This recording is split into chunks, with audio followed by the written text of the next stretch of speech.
So I'm over in one of my Gmail accounts and we are going to look at it together for different ways to kind of organize and use Gmail.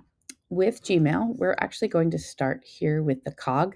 Seems like a weird place to start, but it's going to help organize the way your Gmail looks so that we can all be on the same page. So we're going to click on that settings cog. I can go out to all settings, but we're not going to worry about that today. We're only going to stick to the ones you actually see on this main page. You have the ability to customize how you chat and meet work within your Gmail. Chat is like your text messaging that can happen within your email. Meet is your video conferencing software that you have built into Google Workspace for Education. Underneath that, you have your density. This is how tight or loose your lines are on the page. So if you have really good eyesight, you might want it to be more compact. For me, I have terrible eyesight, so I like it comfortable. So there's more space in between to help me read it. Below that, I can choose my theme. That's why I have this blue background that you see. So if I click on the view all, I can choose a different theme if I would like. So let's say I want maybe a solid blue or black or anything along those lines. I can do that just by clicking, hitting save, and you'll see that the back has changed. Going back into that cog, I have the ability to decide how I want my inbox. Now, the default inbox is going to put it into categories. Your primary email are going to be those direct emails sent to you. Promotions are going to be the ones from like outside vendors. Your social is going to be things that come from different social groups, or for me, it comes from some of my Google groups. For updates, it's going to be things that were sent to you from like Google Docs or Google Slides if something's been shared with you. And then forums are going to be information that was sent within your domain, within your where you work. All right, I prefer the unread first. That way, anything that I haven't read comes to the top, and we'll play with that in just a moment. You can connect your inboxes. So if you have more than one Gmail account, you can put them together. I don't do that. I have like 6 different accounts. I like them separate, but you can choose how you do that. Below, so I just scrolled down, I have the reading pane. I can do no split. I can split and have the conversations on the right or below. I like no split, so I'm going to keep it just the way I have it. The bottom one is a big one. So let's say you have an email chain going back and forth. If you click on conversation view, it puts it all into one email and you have to scroll through it all. I prefer to keep it off. So every comment that comes back, even in a conversational email, I'm going to get each one as a separate email address or email message. Completely up to you how you want to do it. That's all you need to know in settings. I'm going to close out that tab off to the side. And I'm going to come all the way to the left-hand side of the screen. I have the hamburger menu, which allows me to hide or open up the menu that you see kind of off to the left, but not quite in the center yet. That is the same menu as you see the icons for over on the left.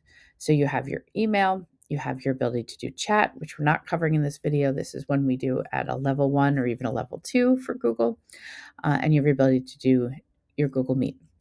In your email, you have the ability to click the compose to start a new email. You can see your inbox. You can star your messages so they're priority. You can snooze, which I'll show you. I do it all the time.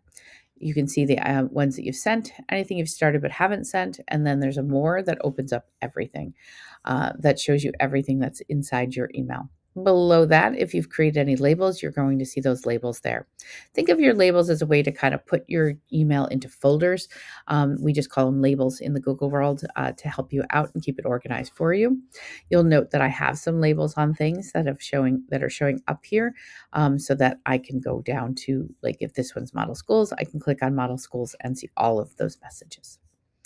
In the center, I have all of my emails. The way I set it up, I have my unread on top, everything else below. And what I'm going to do is kind of just show you how it looks with this unread. So this is a junk email that I don't need. I have several things I can do with it. If I scroll all the way to the right of this email, I have the ability to unsubscribe so I don't get emails from this company again. I can archive the message, delete the message, mark it as read, or I can snooze. Now, snooze is my favorite feature, so I'm going to show you that. You're going to click on snooze, and you can choose when that message will come back. Where if you've picked something outside of one of these top 5 choices, it's going to show up in your last, or you can pick a date and time. All right, where do your snooze messages go? Well, they sit over on the left-hand side under your inbox and starred. So if I click on snooze, you're going to see I have a whole bunch of things that I've snoozed out here. And you can see that I snoozed a lot for 6 o'clock tonight. So those are things I'll deal with after hours. And then I've snoozed some other things to show up on different dates. So if I have an agenda or something I need to work on and I don't need to work on it this week, but I need to next week, I can snooze it until then. All right, coming back to my inbox. So you always have those options. If you click the check box on the left-hand side of that email, you can get that same list plus a few others that are going to show up on top. Again, you can archive. If it's junk mail, you can mark it that way. You can delete it, mark it as read, snooze it. I can add it to a task. So maybe it's something I want to follow up on. I can move it somewhere and I can give it a label. So let's say I wanted to give it a label that was trash. I can click apply and it's going to put that on there as the as trash. Again, I can click unsubscribe and make it go away. I'm just going to delete it. All right. Now this National Geographic one probably will do the same thing, just delete it. But just again, I have the ability to do anything along the right or click the box and get the information on top. You also have a 3-dot menu. In here, you can mark this as important. You can add that star. You can filter messages like that. You can forward this email as an attachment if you need to send it somewhere else. Just gives you a little more functionality. Now let's talk about when we want to actually write a message. So I'm going to click on compose. Immediately, I'm going to get the to and the subject line. I'm going to get my signature block, which we do at level 1, not in basics. And at the bottom of the email message, I have the ability to change out my text. I have the ability to add an attachment. I have the ability to link something, put in an emoji, grab something from my Google Drive, insert a photo, put in a signature, grab a template layout, set up a time to meet, so a calendar invite. I can even do in the 3-dot menu, I can grab a template if you have any of those made. I can put a label on it. I can add a read request and so on. All right. You have to put in a recipient. So I'm going to just send it to myself on another account. I can put in a subject and then you just write anything in here. And then as soon as you click send, off it goes. Let me move that out of the way.